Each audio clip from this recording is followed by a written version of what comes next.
You know that moment. You're in a meeting, someone presents a plan. Your brain quietly flags it. This timeline is completely unrealistic. You open your mouth. What comes out is, "That's ambitious. Let's see if we can align resources." 3 seconds. That's all it took for your internal censor to rewrite the script. No one told you to do that. No policy requires it. You just did it.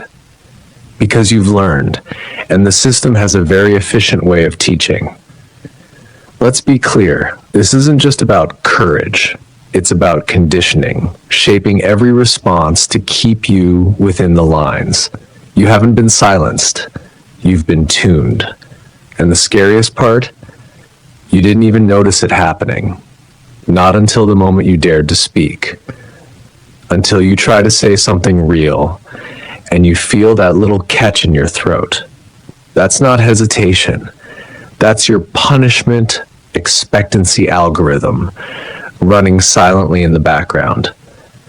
When people first wake up to this, they usually default to one of 3 coping scripts. Let's run them. Script A, the preemptive pacifier. You sand down every rough edge before it leaves your mouth. Your emails are diplomatic. Your objections are framed as questions. You never make enemies. You also never make a clear statement. At a Chicago hedge fund, I watched an analyst with a 90% accuracy rate get passed over for promotion 4 times. His forecasts were safe. They were also invisible. The system doesn't reward what it can't see. Your caution is your camouflage. Script B, the vicarious learner.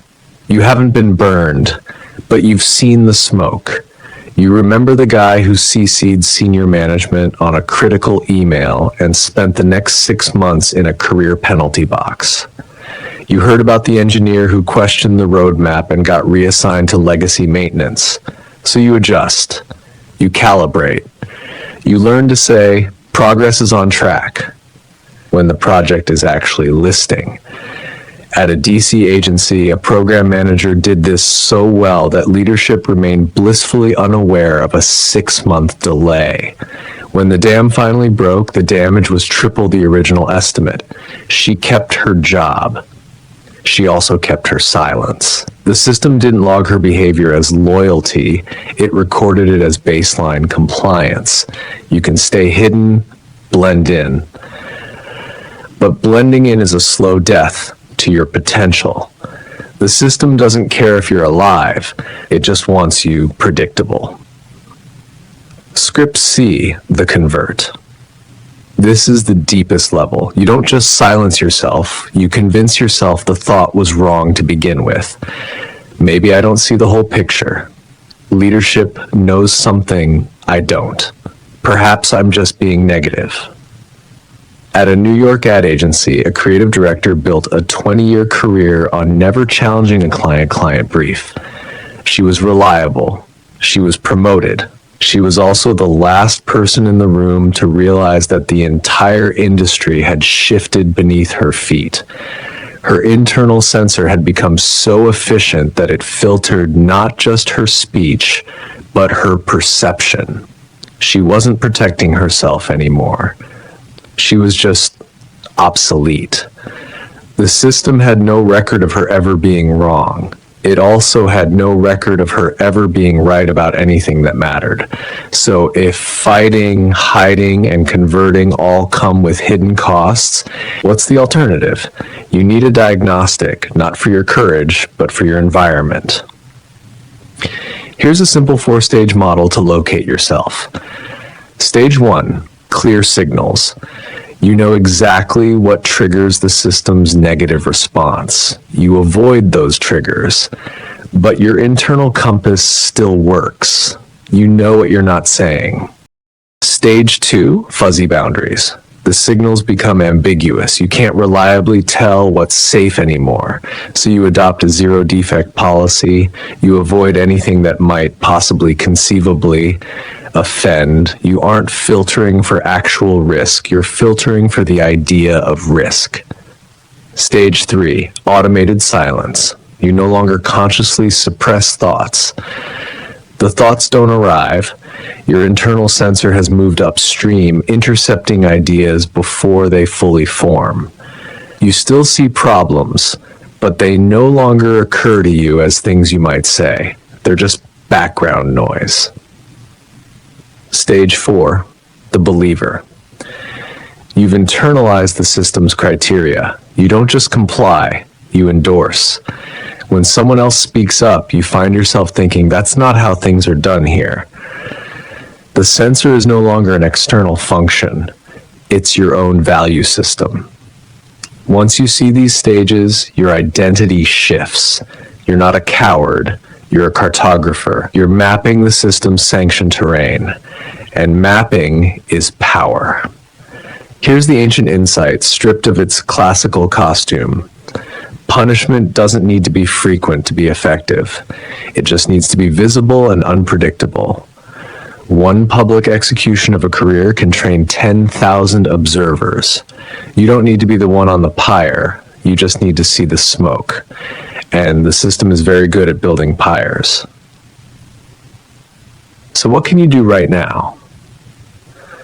I'll give you 2 crucial steps. First, draw your personal risk map, but not based on hearsay. No, it's time to rely on your own documented observations. Imagine if you could pinpoint the exact moments the system silently nudged you. That map, it's your first line of defense. Over the past year, how many cases of speaking up led to negative consequences have you personally witnessed?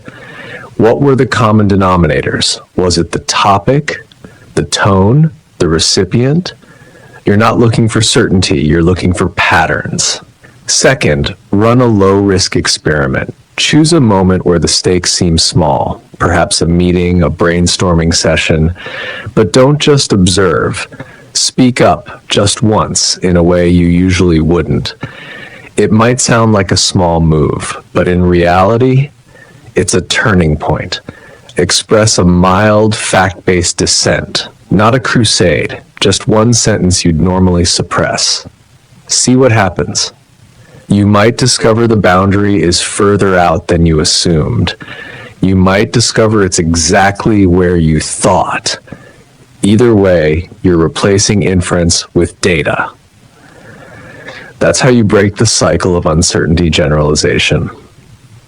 This model isn't about turning you into a whistleblower. It's about returning to you something that was quietly taken. The power to decide for yourself what is worth saying and what is worth paying for silence. Self-censorship is not a command. It's a curriculum. And you've been an excellent student, but the curriculum was designed by the system for the system. It was never designed for your flourishing, only for your predictability. Which brings us to the next lesson in this curriculum. If the system can train you not to speak, can it also train you to work harder and make you believe it was your own idea? That's not speculation. That's engineering. And we'll open that blueprint next time in L3-19, how the system makes you voluntarily do more work. But what happens when you step outside the system's gaze? When you choose not to hide? That's when the real test begins. Because the system isn't just conditioning you, it's preparing to turn its gaze elsewhere. The question is, will you be ready for the consequences of not playing by the rules? You're about to find out.